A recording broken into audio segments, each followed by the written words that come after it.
seguinte, meu povo, vamos primeiro lembrar o que é o fígado, tá? O fígado é um órgão de extrema importância no organismo, no corpo da gente, tá? Ele é localizado no quadrante superior direito do abdômen, tá? Ele fica aqui, para quem é estudante de medicina, para quem é da área da saúde, ele fica no hipocôndrio direito, né? Ele fica nessa região, tá certo? É um órgão ali que fica logo abaixo do diafragma e ele tem várias funções. Então ele é produtor de proteínas no organismo da gente, proteínas que são importantíssimas, por exemplo, para coagulação, para carreamento de substâncias, como é o caso da albumina, como é o caso de várias proteínas de coagulação.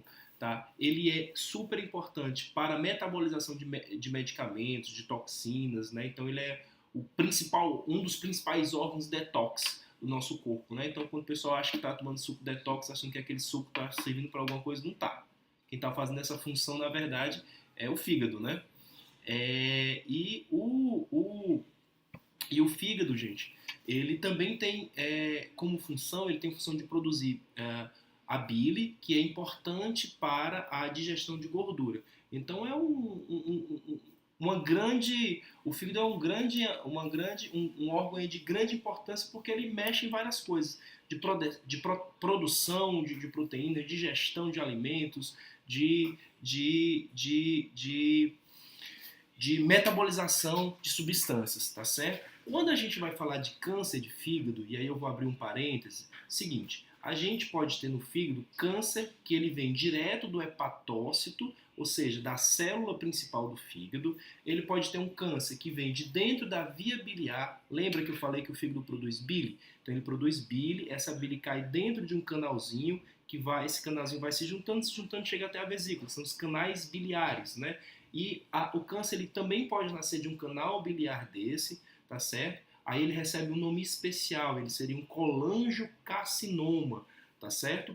E esse câncer ele também pode vir de outras células, um sarcoma, né, de células mesenquimais do fígado, tá? Só para a gente deixar claro, não vou falar desses cânceres que vêm de células mesenquimais, sarcomas, essas coisas são bem mais raros, tá certo? E também não vou falar de colangiocarcinoma, quer seja ele intra ou extrahepático, tá certo? Eu vou falar aqui do câncer oriundo do hepatócito, o hepatocarcinoma, tá bom? Primeira coisa, que é uma coisa que sempre as pessoas perguntam, isso é frequente, isso é comum? E ele, felizmente, não é um dos cânceres mais comuns, tá bom? E a incidência deles, dados do INCA, gira em torno de quase 2 casos para cada 100 mil habitantes. Não é raro, não é uma doença super rara, mas também não é uma doença comum, tá certo? Agora, ele tem dados do Sistema de Informações de Mortes de 2013, dizem que o número de mortes anual gira em torno de 9 mil mortes, sendo um pouco mais prevalente em homem, 5 mil mortes para 3.700, 3.800 mortes em mulheres, né? Então é um pouco mais prevalente em homens, tá bom? E a pergunta que as pessoas sempre fazem, né? Quais são os fatores de risco? O que eu tenho que evitar para desenvolver esse câncer? Que é o temor de todo mundo? Principal fator de risco para o hepatocarcinoma é a cirrose, tá certo? Em torno de 90% dos pacientes com câncer de fígado, com hepatocarcinoma, esse hepatocarcinoma veio de um fígado cirrótico, tá certo? Lembrando que o fígado cirrótico é aquele fígado que passou tempos e tempos sendo agredido. Então, leva uma pancada, regenera, leva uma pancada, regenera, leva uma pancada, regenera. Em algum momento desse percurso aí, alguma célula pode nascer anômala e gerar um hepatocarcinoma, tá bom? Somente 10% dos pacientes com hepatocarcinoma são pacientes que não têm cirrose, certo? Então, um pouco mais raro em pacientes não cirróticos. Inclusive, eu lancei um quiz semana passada, que a resposta era um tumor de adrenal, e ele era bem encostado no fígado, e na tomografia podia dar a entender que era um câncer de fígado, né? E uma das respostas que eu coloquei, até para gerar polêmica, foi hepatocarcinoma, mas o fígado não era cirrótico, então era pouco provável que fosse, né? Então, continuando, meus amigos. 90% são de fígados cirróticos. Então, portanto, os principais fatores de risco para o hepatocarcinoma é tudo aquilo que dá cirrose, certo? Então, bebida alcoólica, hepatites virais hepatites virais B e C, tá certo? Medicamento, tá bom? Esteatose hepática, que pode levar a cirrose através da NASH, né? A doença hepática não, a esteatose hepática não alcoólica, tá certo? Esses são os principais fatores de risco, tá? É óbvio que outras coisas, como outras causas de cirrose, entram nisso aí. Por exemplo, a doença de Wilson, hemocromatose, mas tudo isso é mais raro, tá bom? Hepatite autoimune, mas tudo isso é mais raro. Qual a principal causa de hepatite e, portanto, de hepatocarcinoma? Infecções virais, hepatites virais, B e C, certo? Então, se é um fator de risco, lembrar que a hepatite B tem vacina. Então, quem não for vacinado, tarefa da semana, se vacinar, tá certo? É uma doença imunoprevenível, então por que você vai comer bola? Por que você vai se submeter a esse risco? Então, vai se vacinar. A hepatite C não tem vacina, apesar de já ter tratamento, mas tem prevenção. A principal transmissão da hepatite C é a transmissão a transmissão por hemoderivados. Então, transfusão sanguínea, que a gente tem, os nossos hemocentros são extremamente profissionais e é muito raro acontecer, pouco provável, digo quase que impossível acontecer algum vacilo, alguma transmissão aí por transfusão sanguínea. E também tem transfusão sexual, então preservativo, né, ter juízo na hora das relações sexuais, usar preservativo, então isso sempre vai ajudar, tá? E a outra causa, a segunda causa mais principal no nosso país e no mundo é o álcool, tá? Então ter cuidado com a ingesta de bebida alcoólica, tá certo?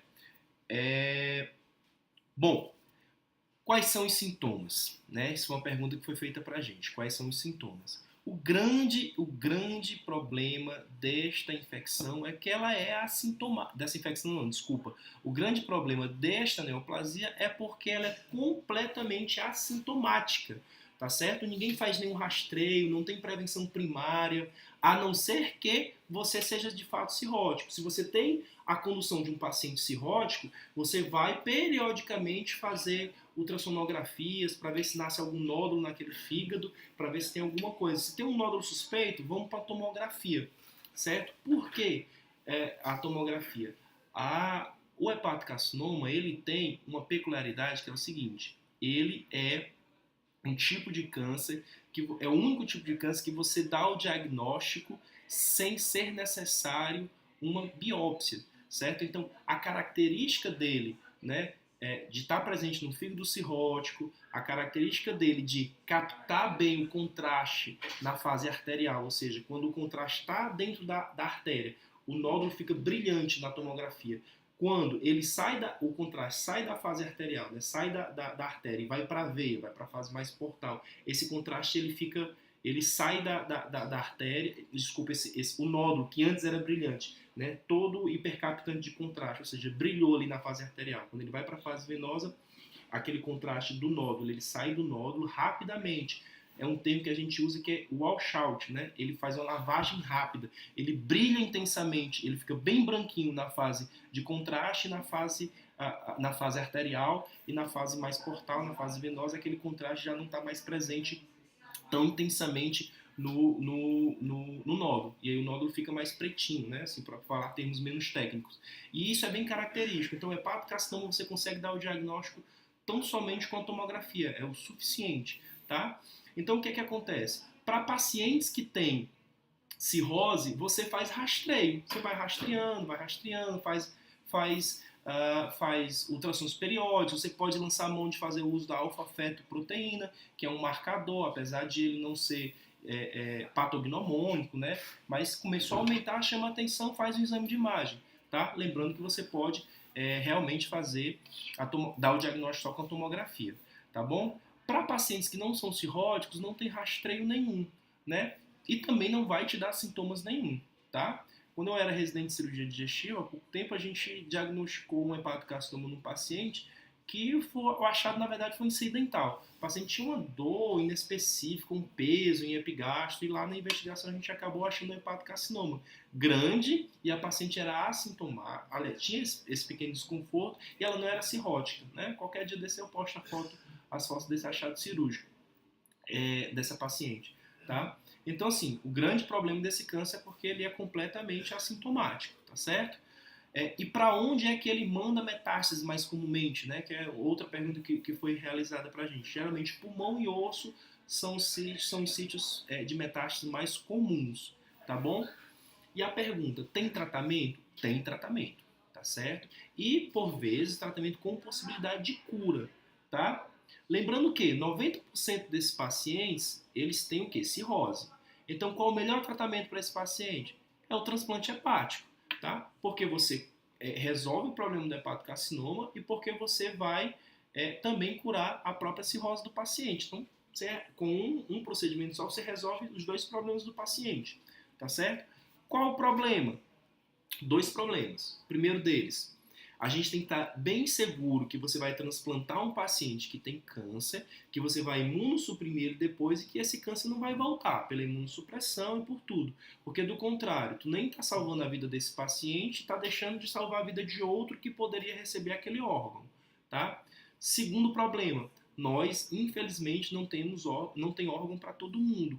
O índice de doação, apesar de ter crescido, né, ainda é aquém da necessidade que a gente tem. Né? A gente ainda, infelizmente, ainda tem uma taxa relativamente moderada de pacientes que morrem esperando na fila, né, na fila do transplante, que é algo muito ruim, muito penoso. Né? Então, esses são os dois problemas principais. Então, mesmo o transplante sendo o melhor tratamento para esse paciente, a gente inicialmente tenta avaliar se esses pacientes com hepatocarcinoma, se eles têm a possibilidade de, ao invés de serem transplantados, fazer a ressecção daquele tumor. O fígado ele é dividido em 8 segmentos, então você vê lá se é possível você tirar aquele segmento do fígado que tem o hepatocarcinoma. Se isso for possível, você também pode dar uma taxa muito boa, muito elevada de cura para esse paciente e também de sobrevida, tá? Agora, quais são os problemas? Lembrar que esses pacientes, se ele não for cirrótico, tudo bem, você resseca e segue a vida. Mas se ele for cirrótico, você vai tirar um pedaço de um fígado, um segmento de um fígado que já é sofrido. Então você pode levar esse paciente a uma insuficiência hepática e acabar matando ele da cirurgia. Então tem que ter muito cuidado. Então qual a principal a preocupação da gente quando o paciente chega e a gente vai tentar avaliar se dá para ressecar e não mandá-lo para o transplante? A principal preocupação é, esse fígado aguenta a cirurgia? Esse paciente, se eu tirar um pedaço desse fígado, ele suporta? E tem critérios para isso. Então, por exemplo, a bilirrubina desse paciente tem que estar abaixo de 2, tá certo? Esse paciente ele não pode ter hipertensão portal, ou seja, eu tenho que avaliar se esse paciente, se ele tem varizes de esôfago, se ele tem plaquetas normais, tá certo? Se ele tiver isso, não vai dar para operar, tá bom? Outro detalhe, a gente tem que ver se a cirurgia é realizável, né, tecnicamente. Por exemplo, se ele tem 2 hepatocarcinoma, mas em localizações bem difíceis de cirurgia ou que vão necessitar a ressecção gigante, ou que vão retirar um fígado, vão deixar pouco fígado para esse paciente, né? O remanescente do fígado desse paciente tem que ser em torno de 40%.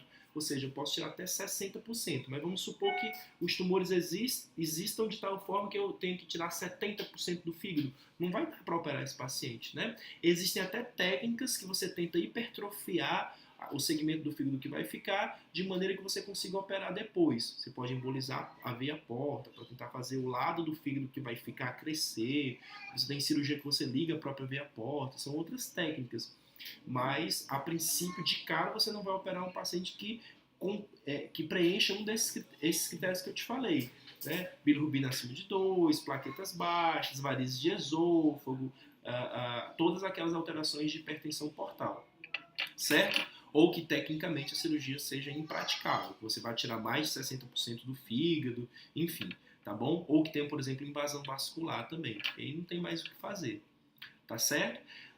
Vamos supor que o paciente chegou para você e ele preenche e ele tem um desses critérios, né? Ele tem lá uma bilirrubina de 4, tá? Outro detalhe, gente, desculpa que eu esqueci de falar, na ressecção também. Além de ele ter esses critérios que eu falei para vocês, ele precisa ser um paciente que ele tem MEL de baixo, né? MEL de aquele logaritmo que você calcula, né? Aquele score que você vai calcular usando creatinina, INR e e bilirrubina, tá? E aí ele te dá o MELD, você faz com calculadores específicos, o MELD tem que ser abaixo de 10, tá certo? E o paciente na classificação de Child, ele tem que ser Child A, para você ter que ressecar, para dar para ressecar esse hepatocarcinoma e não levar o paciente para o transplante, tá certo? Mais uma vez, a melhor coisa seria o transplante, mas lembrando que a gente não tem órgão para todo mundo, então em alguns pacientes você tenta fazer a ressecção. Para fazer ressecção, só mais uma vez repetindo, para fazer ressecção hepática, você tem que deixar fígado suficiente, o paciente tem que ter mel de baixo, abaixo de 10, o paciente tem que ser Child A, tá certo? E o paciente ele não pode ter hipertensão portal nem bilirrubina acima de 2, tá bom? Então, continuando. Então, vamos supor que o paciente chegou para ti e ele tem uma bilirrubina de 3, ou tem varizes de esôfago, ou tem plaqueta baixa, que é sinal de hipertensão portal, por circuito esplênico, né? Você não vai poder ressecar esse fígado e ele vai acabar tendo que ir para um transplante. Mas é todo mundo que eu posso mandar para o transplante? Infelizmente também não é, tá certo? Você só pode mandar para o transplante pacientes que fechem o critério de Milão, tá? Quais são os critérios de Milão? O paciente ele pode ter um nódulo de até 5 centímetros ou ele pode ter até 3 nódulos de 3 centímetros. Nesses casos, você pode mandar o paciente para o transplante hepático, tá certo? Como é um caso de câncer, ele acaba ganhando situação especial, ganha os pontinhos na fila. Essa fila, a classificação, né, nessa fila ela é feita pelo MELD. Quanto mais alto o MELD do paciente, mais para frente da fila ele fica, tá certo? Então o paciente ele ganha situação especial, ele ganha uns pontos a mais, tá certo?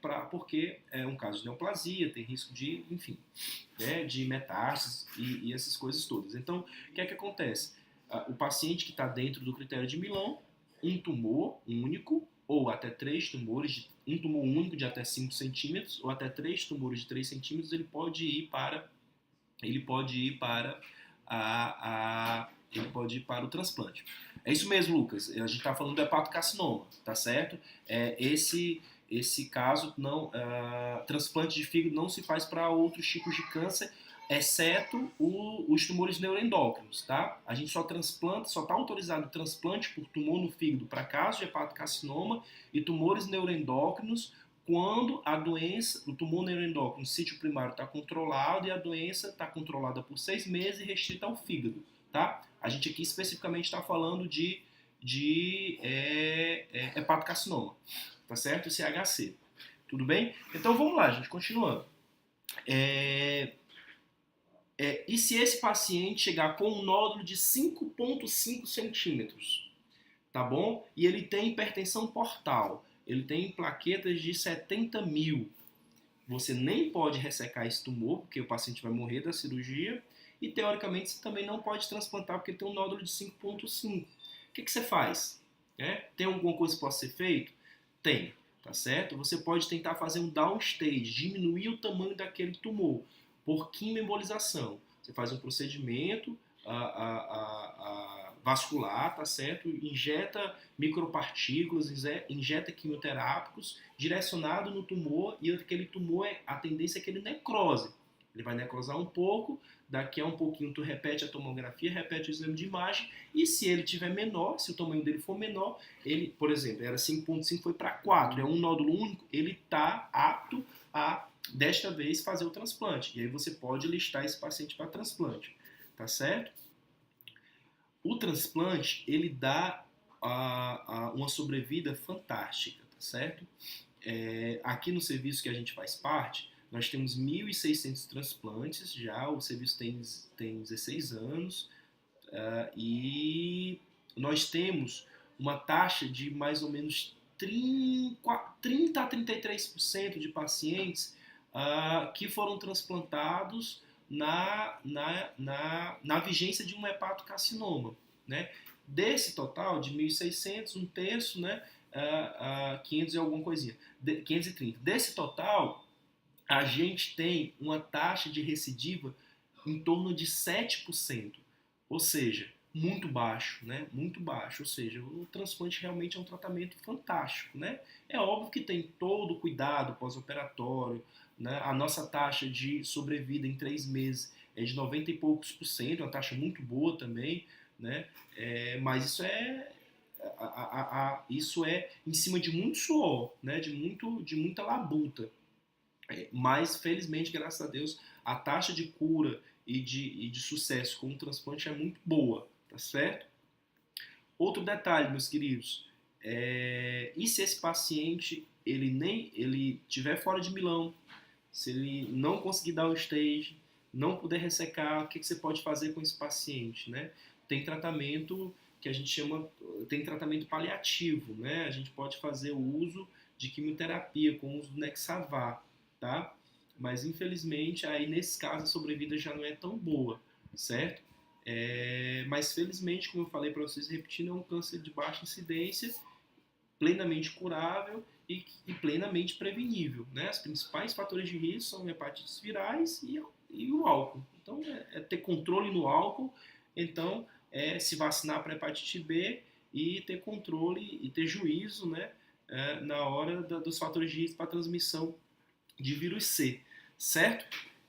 É isso, meus queridos. Para comemorar essa nossa live aí, a gente vai sair agora para ir para mais um transplante, né? A gente vai ter um transplante agora.